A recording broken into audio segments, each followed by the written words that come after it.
Kilalang pamahiin nating mga Pilipino na kapag nakuha na ng video o larawan ng isang tao na walang ulo, ay may masamang mangyayari dito.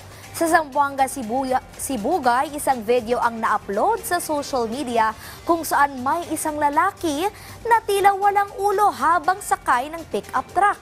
Alamin natin ang kabuong kwento sa kababalaghan ni Gab Villegas. Viral sa social media ang isang video kung saan makikitang walang ulo ang isang lalaki na nakasakay sa likod ng isang pickup truck. Kwento ng uploader na si Thomas Sofer II, papunta sila ng Zamboanga, Sibugay galing Pagadian Airport para dumalo sa founding anniversary ng lalawigan nang mag-overtake sa kanila ang isang pickup truck. Doon niya napansin na walang ulo ang pasaherong nakasakay sa likod ng pickup truck. Dahil dito, agad niyang kinuha ang kanyang cellphone at nagsimulang mag-record. Matapos niyang i-post ang video sa kanyang Facebook account, agad na umani ito ng milyong views at libo-libong comments.